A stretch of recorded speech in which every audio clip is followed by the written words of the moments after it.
this isn't a conspiracy theory type of thing. These people don't have to get together and plot to do things. They all basically work under one primary assumption, and that is that they must maximize profits regardless of the social and environmental costs.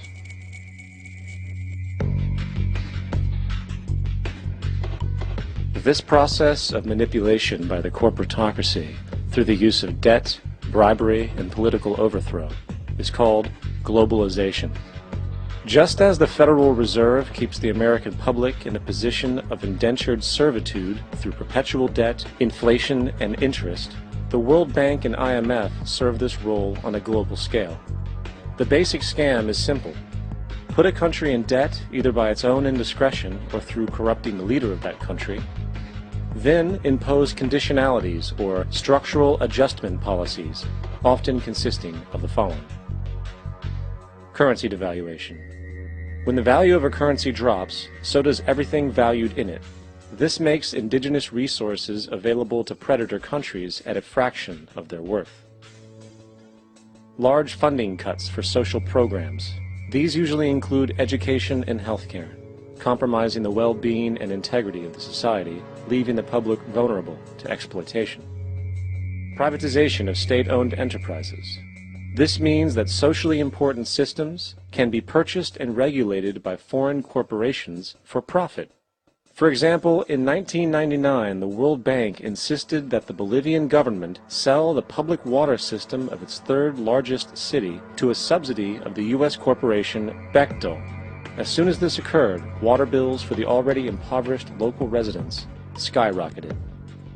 It wasn't until after a full-blown revolt by the people that the Bechtel contract was nullified. Then there is trade liberalization, or the opening up of the economy through removing any restrictions on foreign trade. This allows for a number of abusive economic manifestations, such as transnational corporations bringing in their own mass-produced products, undercutting the indigenous production and ruining local economies.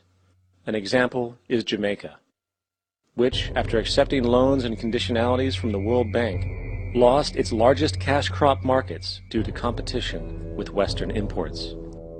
Today, countless farmers are out of work, for they are unable to compete with the large corporations. Another variation is the creation of numerous, seemingly unnoticed, unregulated, inhumane sweatshop factories, which take advantage of the imposed economic hardship. Additionally, due to production deregulation, environmental destruction is perpetual, as a country's resources are often exploited by the indifferent corporations while outputting large amounts of deliberate pollution. The largest environmental lawsuit in the history of the world today is being brought on behalf of 30,000 Ecuadorian Amazonian people against Texaco, which is now owned by Chevron. So today it's against Chevron, but for activities conducted by Texaco. They estimated to be more than 18 times what the Exxon Valdez dumped into the coast of Alaska. In the case of Ecuador, it wasn't an accident. The oil companies did it intentionally. They knew they were doing it to save money out there rather than arranging for proper disposal. Furthermore, a cursory glance at the performance record of the World Bank reveals that the institution, which publicly claims to help poor countries develop and alleviate poverty, has done nothing but increase poverty and the wealth gap, while corporate profits soar. In 1960, the income gap between the fifth of the world's people in the richest countries versus the fifth in the poorest countries was 30 to 1. By 1998, it was 74 to 1. While global GNP rose 40% between 1970 and 1985, those in poverty actually increased by 17%. While from 1985 to 2000, those living on less than $1 a day increased by 18%.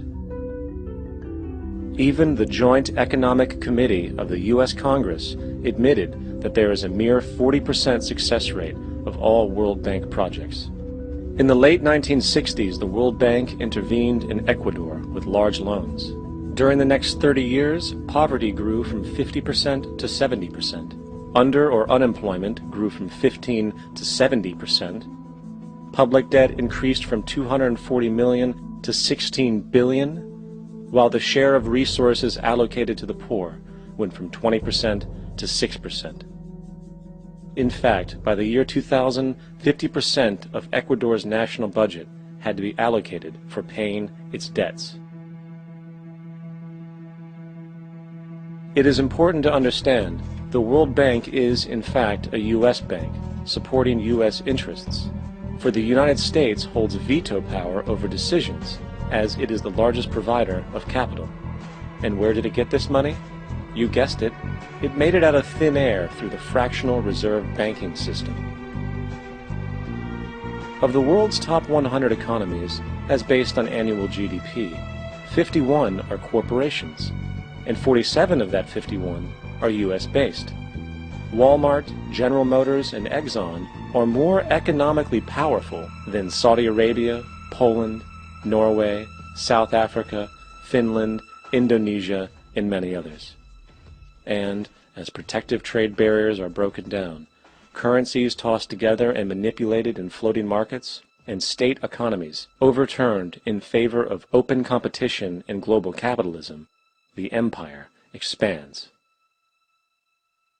You get up on your little 21-inch screen and howl about America and democracy.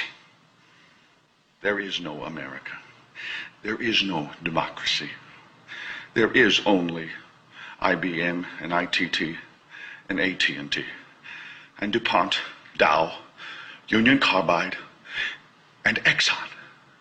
Those are the nations of the world today.